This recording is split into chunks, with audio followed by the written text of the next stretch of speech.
being here today here at the Keystone. Shout out to BXKC for making this all happen. Again, if you did not hear already, my name is Lexi, aka Lisa's, aka Holy Lex from the Radical Alignment Podcast.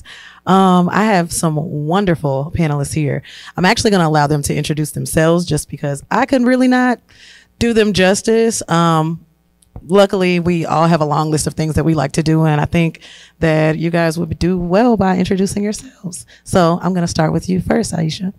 Thank you, Lexi. I'm really excited to be here and talk about representation fatigue in the workplace. My name is Dr. Aishah Augusta-Parham. I am an oppression relief healer. My background is in counseling psychology. I'm also the founder and CEO of SIPO, which is a technology-based business designed to help organizations mitigate instances of discrimination in the workplace.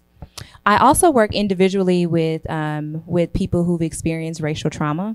I'm really passionate about that particular work because I believe, and we'll talk about this hopefully tonight, but I personally believe that racial trauma is one of the underlining pinnings of most mental health issues, especially for African Americans here in America. Every system that we interact with is designed to oppress us. And so that causes a lot of mental health issues, depression, anxiety, sometimes suicidal ideation. So my work is really passionate to me. I'm super involved in the social justice avenues related to mental health and the way that we show up as Black people here in America. So super excited to be here.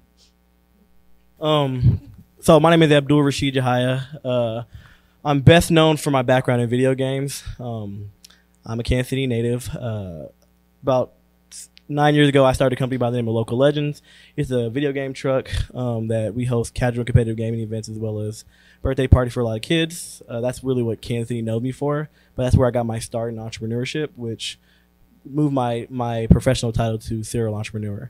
So I, over the last 9 years, have sold and acquired quite a few different gaming companies, built out event spaces and gaming arenas, and hosted some of the largest gaming competitions across the nation. Since then, I've kind of transitioned laterally into other industries, from nightlife and entertainment, as well as the cannabis industry with products and services. So I'll be speaking from a couple of different avenues of breaking these barriers and getting into these industries, as well as what I still deal with day to day, being in the extra industry. From a perspective, I'm a Kansas City native, so I'm gonna talk to you guys just like we're in our backyard. I am fortunate and blessed that I get to do what I love, and I get to talk to you all from that perspective as well. Sharing is caring. It is. Well, depending on what it is. Kinda. You're right. Yeah. You're right. Hi, my name is Dr. Ashli Owens, and like Dr. AP, I'm very interested and passionate about social justice. My background is in public health. I have served 3 different administrations, presidents of the United States, and I more recently retired in the past year.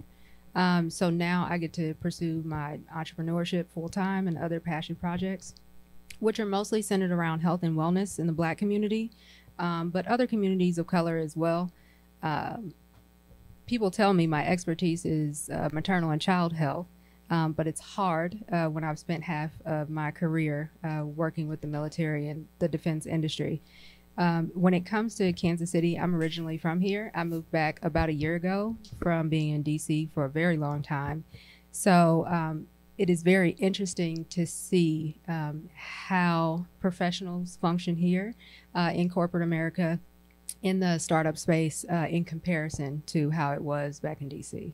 I'm excited to be here tonight to share all of my experiences and viewpoints with you all. Amazing. Amazing. Okay. So I am quite an interactive person, so I'm not expecting y'all to like fully participate, but if you want to make eye contact with me and nod a little bit or shake your head a little bit, that will definitely keep the blood pumping tonight. All right, y'all.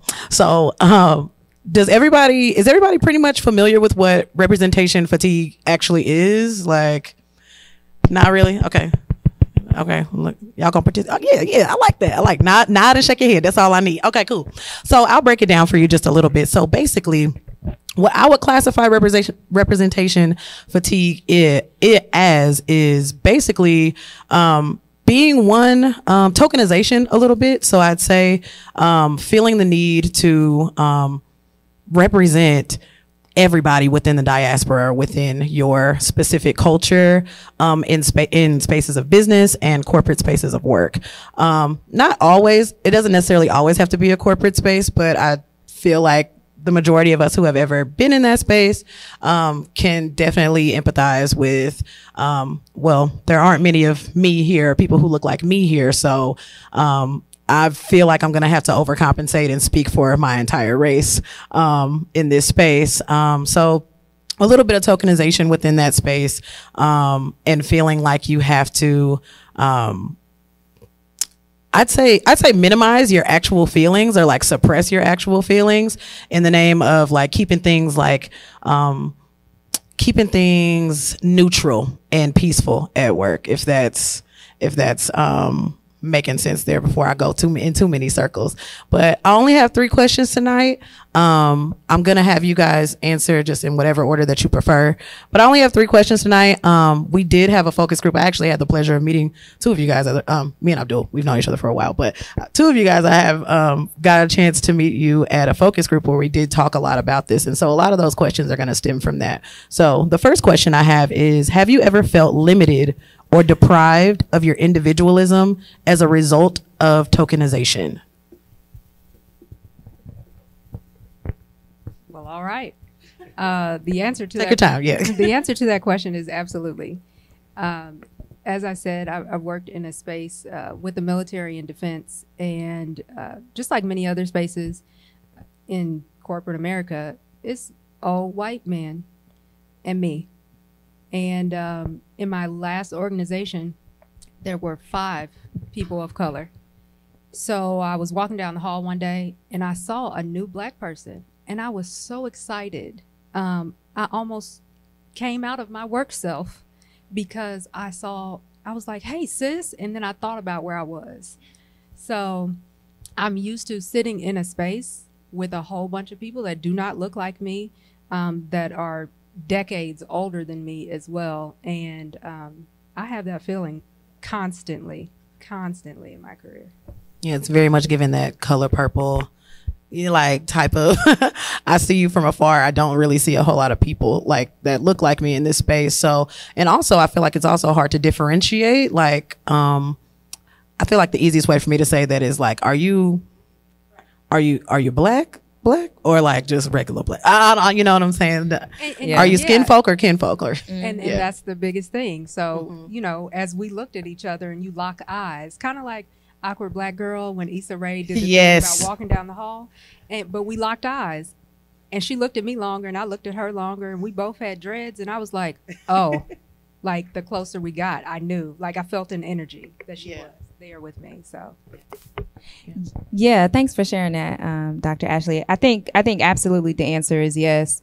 And I think it comes from us being like conditioned to represent our entire race wherever we step into a room. So I've been told, you're so articulate, or, you know, I bet your community's really proud of you. You know, so all of these little jabs and these little statements over time make it feel like it's our responsibility every time we walk anywhere to represent our entire race, everywhere we go. That's a massive amount of pressure for us to carry in every, you know, work environment that we move into. And most other ethnicities don't have that responsibility. I even found myself putting that on my kids whenever we went into the grocery store. Like, girl, you know, come on, y'all got to act right. Don't touch nothing because you're representing your entire race. A couple years ago, I went out on this, I tell Lexi about this all the time. I sought out on this journey for myself to rid my entire life, as well as my family's, of every aspect of the false notion of white supremacy in our entire lives. And I'm still on that journey. It's a lot of work. But I had to start examining these, you know, these lies and this, the pressure that we've placed on ourselves and that society has placed on us as well. So I think tokenism is something that's really important to talk about, because if we're not careful, we'll be in the beginning really happy to be tokenized. We're like, well, yeah, I want like everybody like me here. You know, they want me to go to this meeting. They want me to be on this board or on this committee. Until we realize, oh, you're doing that because I'm the only Black person here, and these are great ops, you know, for pictures and social media, and also to let other organizations know that they are doing it right here. They're really taking diversity serious. So I think it's really important. There's some internal work that we have to do to recognize, like, do we want to be tokenized? You know what I'm saying? Like, and what does tokenism do to us? How does it impact our self-concept? How does that impact our community? And is that even something that we can actually do, represent, you know, our entire race? And when we agree to that, even subconsciously, how we're doing a disservice for those who are coming behind us. Before you answer, Abdul, I know that we actually share a background in information technology, and I do want you to answer the question just as you normally would, but also, like, specifically what are some other impacts that you see that could be a problem specifically in the space of information technology? Yeah, so although I'm in the esports industry now, my background is in IT. So I worked in IT for 12 years before I took my leap of faith into entrepreneurship. I've worked for companies from Apple to VML before they had the Y&R on their title, Kiewit Power, Lexmark, all huge companies, billion-dollar companies across Kansas City. And I've for many years been token Blackie, who gets to run out to the minority desk and fix the person before you fix the problem, to make sure that someone who looks like them, sounds like them, can assimilate in the area and make them feel comfortable before you provide a solution. And I've took the gift and the curse that comes along with it.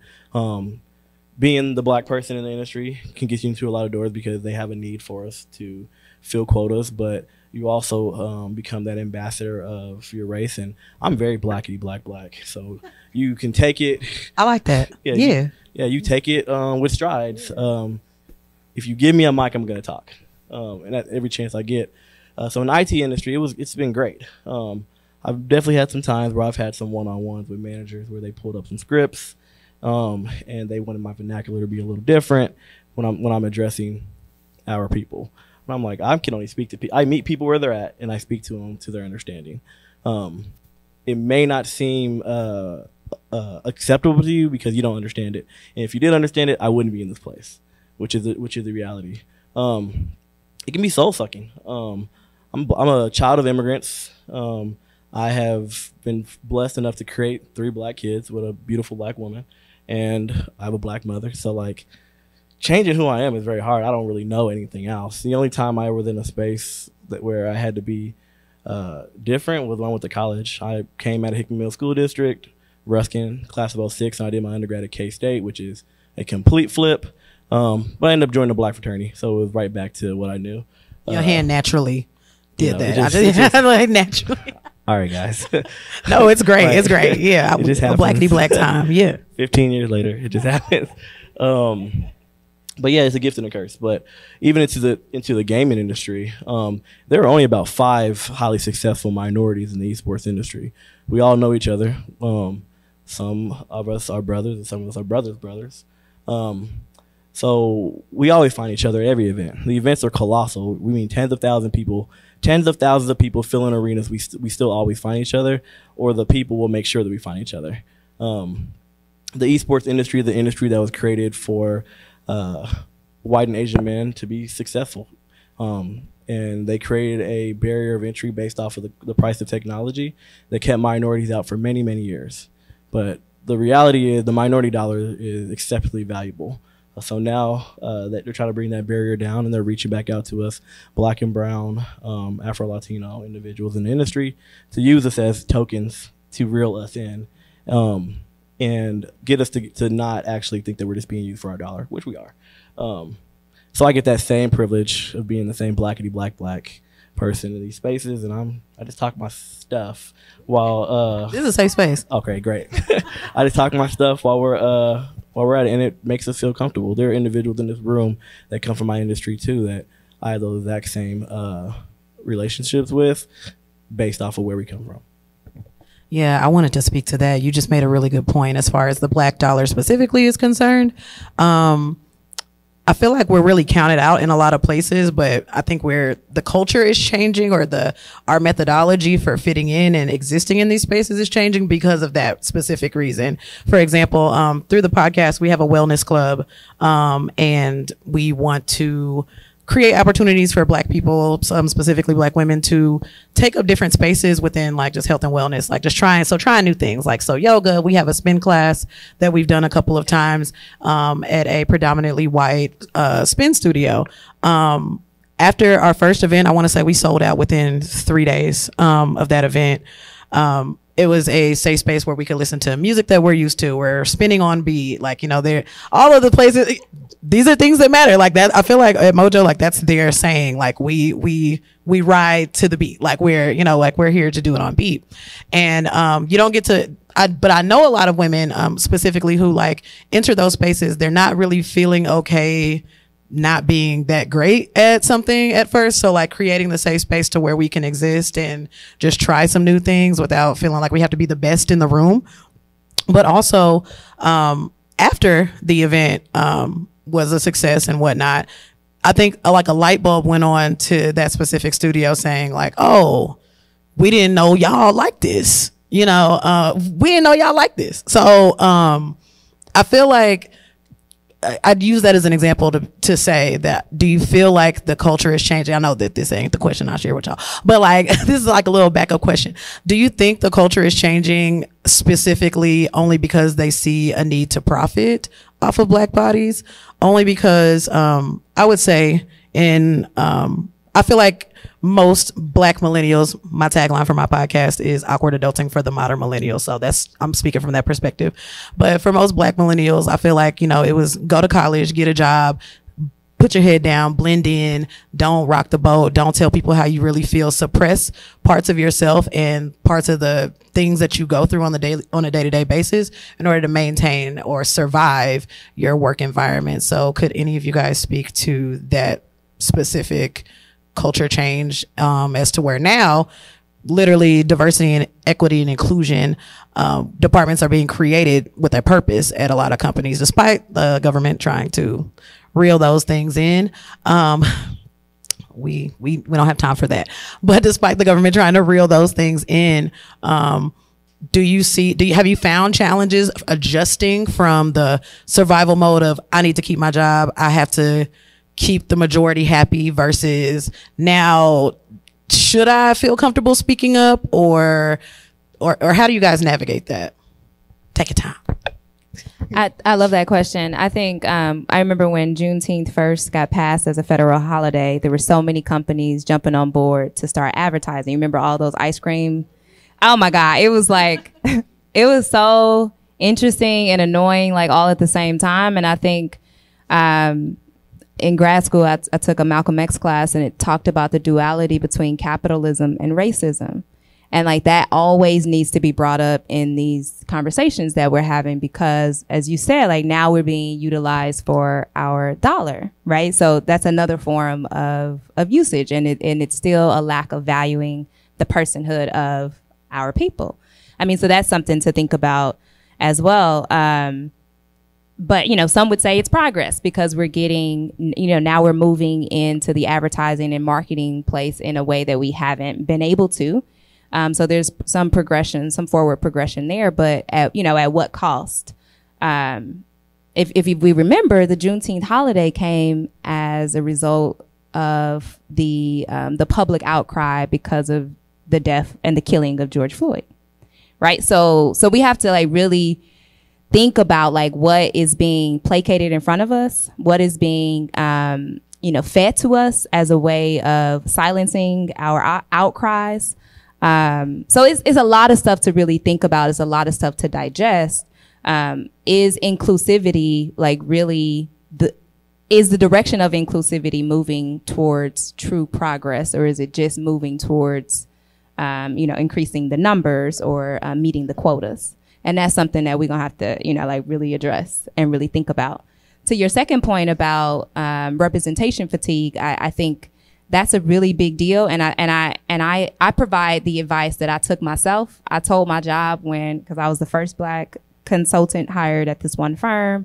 And it was a lot of pressure on me as the first Black person to be hired here in all of history. There was a lot of pressure put on me of like, all right, we know we have some issues, and they would always be like, Aisha, what can we do? And my response was, pay me and I can help you fix all these things. Cha-ching. But right now I'm working more than everyone else, and I'm still being forced to identify the problems because they didn't know what are our problems, Aisha, or Dr. AP, what are our problems? So I need to identify them, and I had to come up with the solutions. And I was just in a place where, as a counselor in training and, psychologically trained and all of that, I did it very, very sweet and kind. But I was just in a place in my life where I was like, why am I coming up with solutions to a problem I did not create? I did not create all these systems to oppress people who look like me. This is something that you all need to come up with. You all need to put in that labor, that mental fatigue. I'm going to take this off my shoulders, and you all need to carry that. And you need to come up with the solutions, because what will happen is that I'll labor for so long coming up with these solutions, and then they'll come back and tell me how they can't implement any of them. So then I've just did all that work for nothing. So that's a really great point. And I think that that's a place where I see people moving towards recognizing that the work that we're being asked to do because of our experience and the color of our skin needs to be compensated. So. I agree. Yeah, I would absolutely agree. I guess the one negative thing I'm going to say is you spoke about them placating in response to something negative that has happened, our outcry, our outburst about anything, essentially. And I would say, yes, we are making progress. I can turn on the television and see me as a woman. I can see me as a Black woman. I can see me as a disabled Black woman on television, and sometimes in the workplace, which, by the way, I'm a walking EEO nightmare, right? You have to imagine that in a workplace. I've had to sue organizations because of the experience that I've had, the things that they've done or not done in response to my needs there. And so I think we're making some progress, but I also feel like a lot of times it's a show. So, of course, I've worked for our federal government. The same people that you said are trying to pull back any mention of any training towards anything that's going to rumble this systemic monster, like you said, that oppresses our people. I am glad that we now have chief diversity officers or diversity and inclusion specialists in essentially any company. If you can think it up, they have or are hiring for a diversity specialist, which is great, but they're only doing it because it's the sexy thing to do right now. I love the way you said that. I'm being realistic about it. And I don't want to poo-poo on these ideas, but I was watching a clip from the news, and KCPD has their first full-time LGBTQ liaison for the community. And I'm like, oh, okay, you're doing that because it's, like I said, sexy right now. You had no interest in doing these things before. People that identify a certain way or people that, are a certain race or ethnicity, we've been around. Y'all just have not decided to do anything about it. But there's a lot of pressure coming from every angle currently that they're like, oh, we can make more money if we include these people, we employ these people and make them take pictures with us in the company, photo. So I know what I said is like, yeah, we're making progress, but it's trash for real, if I'm being honest. No, and I appreciate honesty. Like, that's what we appreciate the most out of anything. How about you, Abdul? So I like to speak from like another hat that I get to wear. So I've been fortunate that I've gotten to be an owner as well as a consumer in a lot of spaces, and one of my newest ventures is in nightlife and entertainment. So in the last year and a half, I acquired a brand called EXP Bar. It is a restaurant. It was lit out there. It's a good time, for sure. It's a restaurant, bar, and nightclub that we stationed in Overland Park, Kansas. We're off 119th and Metcalf in the Rosanna Square shopping center. Four building bar district. Mine was right in the middle. We were a place where minorities could authentically be themselves. And we stood to it. We didn't care who came through the door. You were going to hear the baby and make the sound. because you can listen to Garth Brooks anywhere else in Kansas City. But for here, for the folks who are tired of being in the Westport, tired of being downtown in the Crossroads, they can come to Overland Park where you know nothing's gonna happen, and we can still authentically be ourselves. You can come out and brunch with your girls, drink a mimosa, but you can also stand on a chair and dance with your friends here. And every day you're gonna make it home safely. So we have stable furniture in this establishment. Premium furniture. Love that. But we put it in Overland Park because the most popular bar districts, we just got sick of dealing with the systemic racism that's right there. Like even if you go to Westport, instead of let's go from 1,000 square foot view to right in front of our face, since we're here in Kansas City. If you go to the Westport, a lot of us, we've become cattle and we just go where we are used to going. Cattle is a good word. Yeah. But we don't realize how we are being steered to be with our people because we're not desired to be in different places. So look at bars, for example. If we go out Saturday night, you're going to find all the black people in Bridgers. You're going to find all the Hispanic people in Lotus. You're going to find all the white people in Yard Bar. All of those bars are owned by the exact same person. They're all white people that own these places. But they have moved us to these places because this is where they want us. They want us around our people because they know how to tailor to our people and police our people in that space. And then Westport as a whole, they set up guards at the end of the street, so it feels like we're in a concentration camp. But we still go in there, click our little heels together, and have a good time, despite how we desire to be treated. We fall into it week over week over week, and they love it because they want our dollar. We go in there, we buy sections, we buy bottles, we buy drinks, we buy food week over week. So I've been fortunate that I get to sit on the owner side as well as be on the consumer side. Cause I've been a consumer too. I know exactly where to go if I want to see my people and have a good time. But it's exhausting on the owner side because I don't want to be the person who has to curate this week over week. I have 26 employees. 18 of them are women. 8 of them are mothers. The rest of my employees are men. They're usually security for their brawn that comes along with it. But this is a place where you're greeted by black people. You're served by black people. You have a good time with black people. It's what's needed, but it's exhausting because we having to be like the only one. Yeah. Well, not the only one, but right in the few. Park. Yeah. And then I still take the brunt force of all of the nonsense that I deal with having owners that don't look like me of the actual building, working on getting licensing for these buildings from people who don't look like me. And having organized policing come out and deal with us in a manner because they don't look like me. But it gets exhausting because I have to deal with it, so y'all don't have to deal with it. So you guys can still casually have a good time without having to worry about the nonsense. And then when I do turn around and have a good time, try to go out and have a good time, we go to these places. So it is completely exhausting. I grew my hair out like this because when I first started my entrepreneurship journey, I was so stressed out my hair fell out. And when it finally grew back, I was like, hell no, I'm not cutting this shit. This is staying. I'm not playing with y'all. It was stress-induced alopecia. It sucks, y'all. But we do have to have these sort of conversations because without the awareness, we will continue to be cattle and continue to deal with the stuff, and there is no change. And then the change makers of the city get burnt out. Whew. Y'all answering these questions with y'all chest, and I appreciate that. Yeah, it's interesting that you mentioned, I'm gonna quote the local book pusher here, the illusion of freedom, or the illusion of choice. So it's like you go to Westport and you have these options, but it's like, do you really have options? Or like you said, are you just going to where you're expected to go?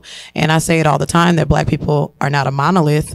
But unfortunately in places like Kansas City where the population isn't as high, we're kind of all cattled into one. Like we're kind of grouped into one. Like they like to listen to only this kind of music. They, the dress codes are, tailored to a specific demographic of people, like just all of the things. Right. And, I don't think that's really fair. And so I could see how you could have fatigue when you're one of few places, and organizations who do what you do. So I appreciate you sharing that perspective. I'm gonna hop to my second question. I'm gonna share like a little anecdote real quick. At at the focus group that I went to, bless his heart, I'm not going to say no names, but like I had expressed interest in doing diversity and inclusion work, just as I was kind of just taking my career journey, things of that nature. Matter of fact, when I first met Abdul, was my first job. I was a technical recruiter at this company, and it was the first year that they had ever done any type of diversity and inclusion work. That this is like they made a dude who had been there, a black dude who had been there 20 years, the director of diversity and inclusion. And they just were like, build the department. Right. So, I'm bringing it back to the focus group. So when I was talking about just my interest in joining, a DE&I organization or somehow, transitioning into that type of a role, one of the first things that a person who does not look like me asked me was, well, what are you certified in? And this is a person who does work in diversity and inclusion. Bless his heart, love him to death. But like, as a black woman being asked by a white male what my qualifications are in the space of diversity and inclusion felt crazy to me. Just a little bit. It was a little crazy. Meanwhile, the reason I brought up my first role, just fresh out of college, as they're building a diversity and inclusion department, the only qualification that I needed in that space was my blackness. They was like, oh, she black. Get her in these DE&I meetings, or it wasn't equity at the time. It was just D&I. Like, so get her in these diversity and inclusion meetings, figure out how we can recruit more people that look like her. And again, not pay me extra for it. So my question is, how do we accommodate allyship in spaces of diversity while ensuring that persons of color are represented in the sector of the organization created for them? And I can repeat that if necessary. I know that these are some long questions, but I was trying to be real specific, but I can say it again.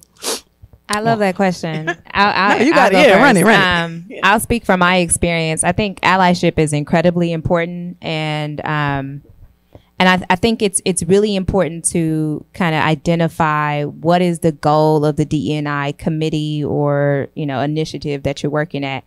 And I think it's also really important to note that in some organizations, white women use the DE&I initiative or committee as a way for them to finally get some power over the white male. And so when that is the case, I think it's really important to make sure that that's not taking place and that that's not the goal of DE&I. And so to make sure that everyone feels included. And, depending on the environment, I know in my situation, when I was working on an initiative, I want to make sure that everyone feels comfortable talking. So if you're a white male, then I want you to be at the table. I want you to pull up a chair. I want you to speak and tell us your perspective. Because you have something to say as well. You have a different perspective, than everyone else. I'm gonna check you, if you come talking crazy, but I want you to feel like this is an organization or this is an initiative or a committee that you should be a part of, right? Research says that they're the ones who are least likely to be involved. So I think that's really important, is making sure that white men feel the need to get involved, so that they can see that they have a place at the table. It's important for everyone to be involved, and also that no other groups are trying to, berate or gang up on, any other group. There's no infighting within there. But I think also allyship, there's a lot of education that needs to take place within allyship. As I mentioned before, like making sure that there's boundaries, that people feel safe. So yes, we want everyone to come up to the table, but we also want to make sure that we're not causing any harm, so that there's a safe place so that progress can be made.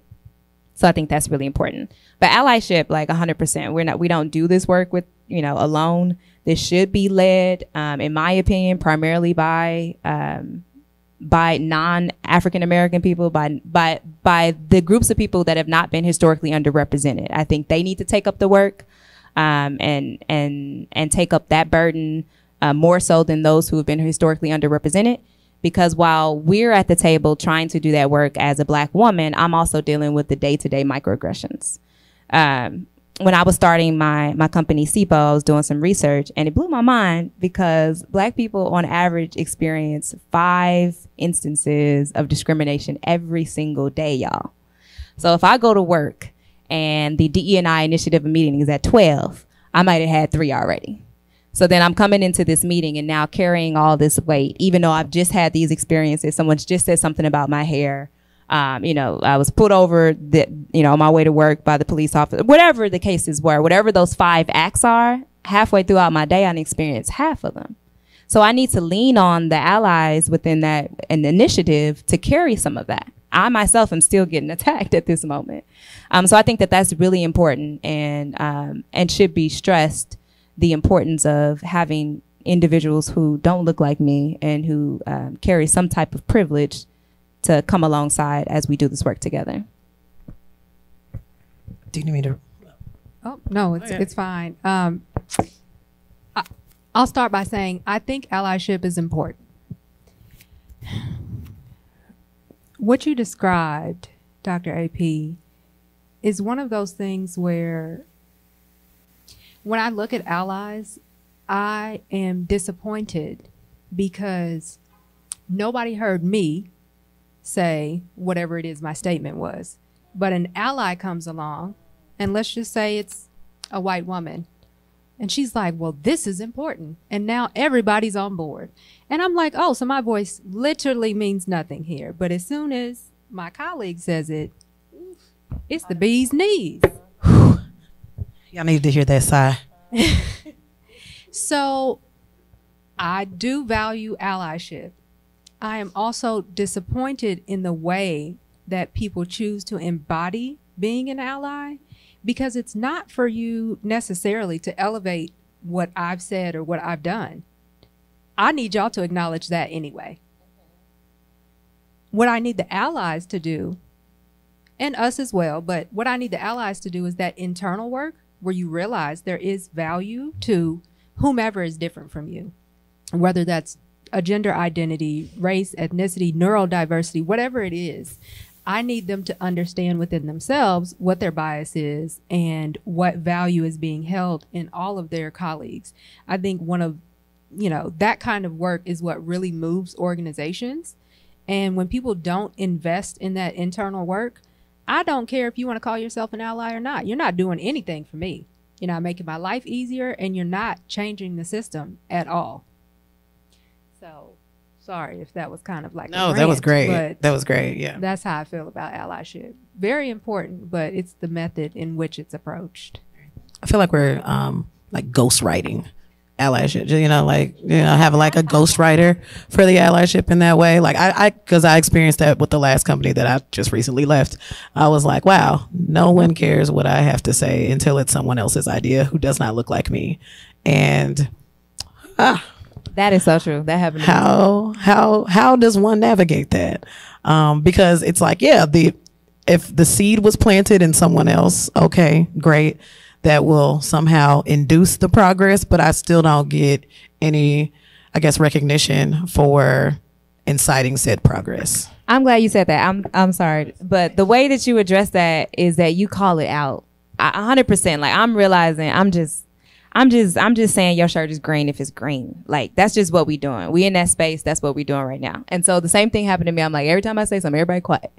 And so I just said it to them. I'm like, I don't feel like there's a voice. I don't feel like there's a place for me in this initiative. And I use this example. And of course they always want like hardcore examples on this particular day. Let me pull out my book. And so I gave them some of these examples, and I just had to call them on their behavior, because you're exactly right. I'll say this, everybody's quiet. 10 minutes later, so-and-so says it, and they're like, that's such a fantastic idea. And you're like, really? Like, you just gonna erase me in my face? Like, you playing in my face like that? So I just started calling them on it.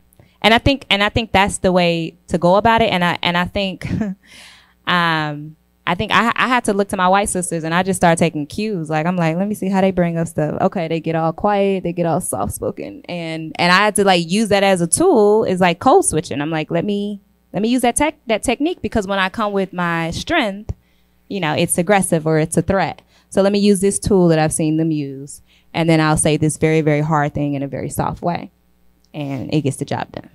Can I just say this real quick? And Abdul, I'm basking. I got a doctor on my right, a doctor on my left. This is just black excellence. So go ahead, take your time. I appreciate that you brought up the fact of calling people out. And I was explaining to someone the other day, when it comes to issues like this, I choose violence. Like, I wake up and I choose violence. I like that. It's 100%. Thank you. Standing ovation. And it's not one of those, no, I'm not coming out, you know, with M16s and shooting up the room. What I mean is, for instance, the director of my entire organization at the time sent out a picture, and he was smiling and cheesing in front of a sign for the Mason-Dixon line. Now, my spirit was, you know, unnerved. And if y'all don't know, the Mason-Dixon line is a very clear indicator on that side of the nation for North and South, meaning free and enslaved. So I was hurt. I was like, okay, well, it's bad enough there are only 5 of us in this entire organization, but you would like us to see how proud you are to be at this historical place. My people aren't that happy about this. So I flat out just called him a racist. I was like, the fact that you are so deaf, tone deaf to this, that you're blind to what you're putting out there. And he's like, well, I didn't know, and none of your other black colleagues said anything. Interesting. Interesting. So to sit down with him, and, you know, the conversation that ensued was wild. But the point is, like you said, to call it out.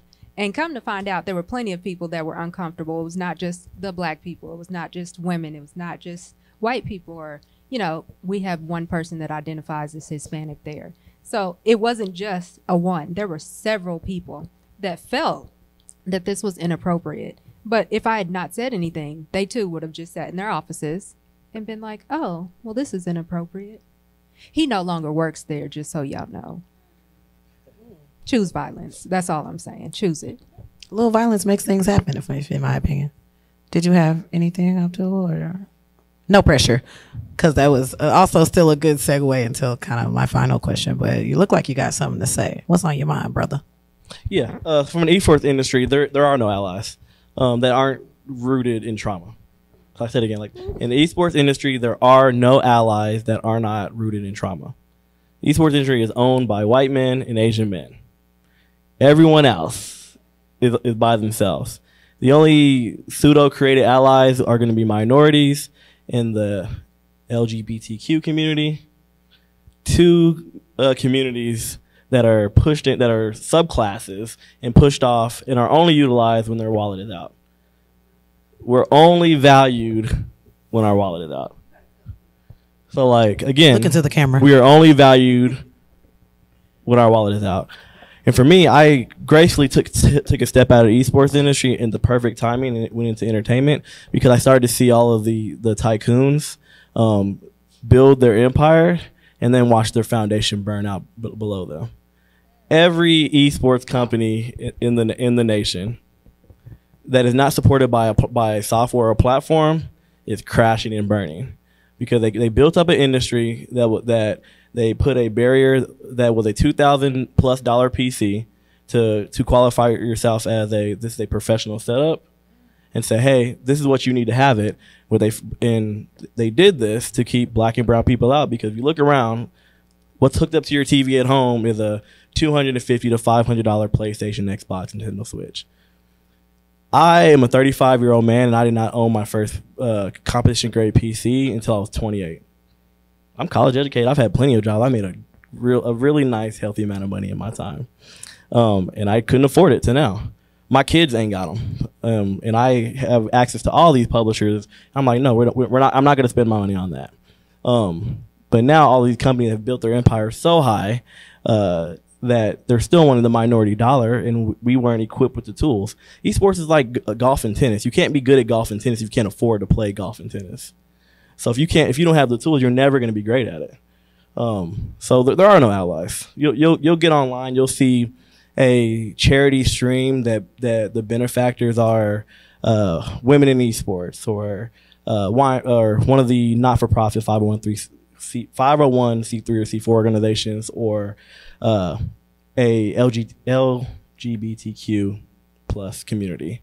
It's the only time that they get behind these communities, and they donate a percentage of the proceeds. It's never 100%. It's always a percentage of the proceeds. They still utilize these ally groups as marketing campaigns. You Google now, minorities in esports, you're going to find some Black Lives Matter marketing campaign. If you look up what's going on in Pride Month, you're going to see some rainbow branded logo, and then they're going to find their token minority, or their token what is even the professional term for a gay person that is in there to come and be their ambassador. They're going to fall into that same bullshit experience that Bud Light is going through nationally right now. Because it's not what the masses want to support. It's what they need to support to pay their bills. So there are no allies. And I'll call out any company because I've worked and acquired and sold so many of them. So I gratefully took my step out like, hey, y'all go burn by yourself. Like, you guys seen that meme where that dog is in the middle of the room and like the room is on fire around him? That was me hanging out, sipping a daiquiri. Like, it's crazy. But I'm going to go ahead and step about this one. My favorite meme. Yeah. Like, this is crazy. Like y'all really didn't want to rock with us. Yeah. But look at y'all on fire. I'm gonna go ahead and just go hang out over here and watch our crafts and burn. Ooh, I'll spare y'all the Nipsey quote, but he did predict this. But anyway, gonna go ahead and slide into my final question real quick. Doctors on the stage for sure helped me slide into that question. I know you said, Dr. Ashley, basically how you were experiencing this issue on your workplace, but like not a lot of other Black people were speaking up, and Dr. AP very much an advocate for speaking up, choosing violence. We got action-oriented women on the stage, but I feel like, and I'm bringing this up because shout out to Jen Lynn. She's one of my friends, Black friends who works in HR, and one of the roadblocks that she encounters is, I guess, finding the language to describe what you are going through. So I say that to say that a lot of Black folks in these spaces either don't have the language to describe what is actually happening to them. All they can really say is, well, I was uncomfortable. And B, they don't have, I don't want to say the courage, but I mean, from operating in survival mode and just wondering, you know what I'm saying, am I gonna have a job next week if I speak up on this, which I've been in situations where me speaking up on something has negatively impacted my situation at work. Like they don't speak up just for self-preservation reasons, right? So I haven't necessarily seen it with a ton of people who are kind of my age. Some of the things that I've seen in this space are kind of like from the older generation, people who have been with these companies for years and years and years and years, 20 plus years. And one of the things we talked about on the focus group was that it's hard to pull other people who look like yourself up in certain scenarios, because when you've been tokenized for so long and you've been the only Black face for so long, it's kind of like you've now assimilated into that culture. And so anything outside of that, you're kind of fearful of or scared of. So the question is, how do you feel that the internalized racism, sometimes upheld by persons of color, can impact an organization? And what are some ways that we can combat that? Safe space. Wow, the most vague answer there is, and I apologize in advance, is a lot of times we get in our own way. We have become the hardest group to actually support by our own.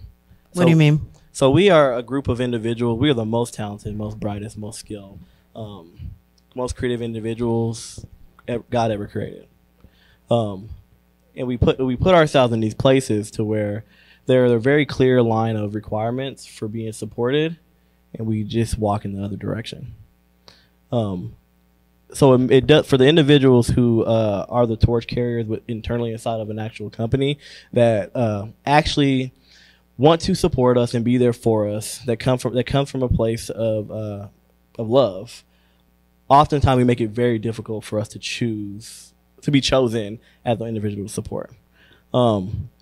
My success, none of my products that I've ever created are original. None of them, not a single one. My focus is always being the best, and that's where my success comes from. And I have not built the success of any of my companies by myself. I am on the back of a lot of folks. So I tell people, like, hey, if I have an opportunity, you got an opportunity. Come and use me while I have this power. Please use me, because I don't know how long I'm going to have it. So for me, so like when folks come to me with like business ideas, that's usually what folks ask me about. It's like, hey, can you give me some business advice? I'm like, hey, I'm always here to give you the answer to your question. I just don't want to be on the brainstorming side. If you come up with an idea, put it on paper, and I will teach you how to scale it. That's my single requirement. And there's so many times I tell people that, and I never hear from them again. I'm like, guys, I have a plethora of resources and access into a lot of rooms that have no value to me. I don't care about them. I would love to give them to individuals that can benefit from them. This is all I need so that when I go and I act like I'm your best friend to represent you, I need all the facts. So I can drive you through the room. I'm going to pat you on the butt and say, hey, go be great. Bring somebody else along with it. I just need these simple requirements. But it's day after day. I have 1,600 unread text messages in my phone, y'all. And I don't miss anything. They all hit my watch. It just be so many times where I have an idea, like, all right, flush it out. Call me as soon as you know what you want to do, and I'm going to tell you how to make it work. And I never hear from them again. Day and night. There are people in this room that I pulled aside. I'm like, hey, y'all, you're going to be great. You're going to be phenomenal, and I got you. I'm here to do this for you, and I'm here to help you out. Let me help you. And I never hear from them again.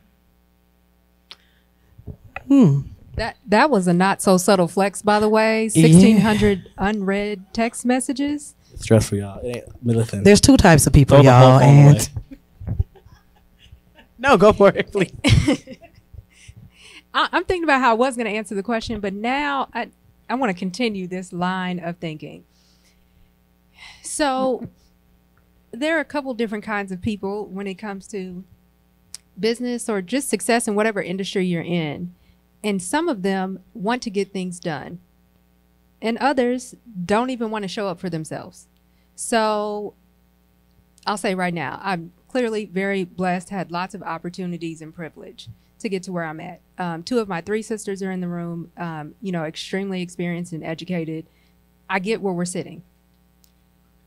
There are people directly opposite from us, like Abdul was saying, and they're like, the white man is holding me down. Are they? Are you just lazy? Are you just not pursuing the opportunities that you've been given? Did Abdul come talk to you and you never hit him back up? And so I feel like that happens a lot. Now, I'm not going to speak on every race of people. I'm talking about when people come to me, and Dr. AP, I'm sure they come to you as well, because they're like, oh, you have a PhD, you've done some things, blah, blah, blah. Not to say that education is everything, because it's not going to make you successful. It's how you choose to utilize it. But people will come to me and ask me for advice, never follow up, or they don't want to do the work. They don't want to study. They don't want to get a certification, even if it's free. And I cannot for the life of me understand that. So would I want to bring up the people in, an organization that are coming behind me? Sure. But I also have to know that you desire it as much as I desire it for you. And that doesn't always happen. So I remember there being, clearly I watch a lot of Issa Rae, entertainment. This is a safe space for that as well. But, the character Molly, she sees another sister who is a younger associate in the law firm, and she wants to mentor her and trying to, tell her how to navigate the waters. And to be fair, I've been both of those people in an organization. But sis wasn't trying to hear Molly. She wasn't trying to hear like, okay, maybe you don't want to present yourself this way if you're trying to be successful in this environment, which is condoning code switching. These days, I'm going to show up with my very natural hair. Before I would slick it down in a bun so people wouldn't be alarmed at my presence. But I don't care if I'm wearing, my sister locks now, or before when I was wearing my huge, what my dad called my Diana Ross Shaka Khan hair. And I'm walking into the office and all that is me. And I think what that is valuing your authenticity, and also being able to be vulnerable and not afraid of the consequences of that. Like, your blackness is not bad. Your hair is not bad. The fact that you talk a little louder than some people or quieter than some people, the slang you may use is different. Okay? And as long as you're on top of your stuff, as long as you're doing your work, you follow up with people, you're trying to make progress. That's the important stuff here. So like you said, we're getting in our own way. Yeah, a lot of people are. It's not just black people, but I'm talking about our people right now. One of my very good friends is a pilot. He's been a captain at multiple airlines, and he flies the largest plane that you could possibly fly now. He's the face of an airline he doesn't even work for anymore. And so many black kids from Kansas City will hit him up like, I want to be a pilot. He talks to them one time. Not a one of those men or women have come back to him. And I'm like, what are y'all doing? So I'm asking y'all now, what are y'all doing to keep yourself from making progress in this industry? Not what is somebody doing to hold you back? Yes, all of these systems have been created to oppress us and hold us in a certain space. But what are you doing? Where's your accountability for what's going on? Sorry. That's good. I think to answer the question, internalized racism is such a big barrier, and what can we do? What's the solution? So I think one of my heroes, maybe Dick Gregory or James Baldwin, said that if we have to ask to be accepted, then we are a group of people who don't know who we are. So I go back to, what did my ancestors say about me? So if you, and Lexi's heard me say this, a lot of people have heard me say this, but if you look at almost every pyramid and temple in ancient Kemet, modern day Egypt now, it's inscribed "Know thyself" on the top of it. So that was such an important concept for our ancestors, the understanding of who we are. And I think that that is where the solution lies, because anyone can have the false notion of white supremacy develop within them, right? They can look exactly like me. If you turn on the television at age 4, you're being indoctrinated into the notion of this false ideology of white supremacy. So I think that that's the important thing, and that's where it starts. I would recommend that everyone go on a journey of ridding themselves, the ideology that they possess, how they view themselves, how they view the world, to go on a journey of ridding that false notion of white supremacy from their lives, because it is ingrained in everything. And then to seek out on a journey of knowing yourself, discovering who you are. Who did your ancestors say that you are? And do that self-discovery work so that we won't have these internalized notions of white supremacy within ourselves, and that we don't erroneously take upon these stereotypes that we're lazy or that we're unproductive. But what's going on in their lives? What elements of discrimination? Remember, it's 5 a day. So what happened to that individual who didn't call you back or who didn't follow through? Like, what's going on in their lives? And I think that that's like really the important part that we need to really examine. And it's a self-discovery, right? It's a ridding ourselves of this atrocious element that encapsulates all of America, right? It encapsulates the globe for the most part.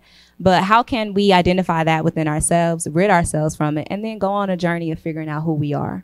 Because if we're begging for acceptance, then we are people that lack identity, and that is the problem. I like what y'all be having to say.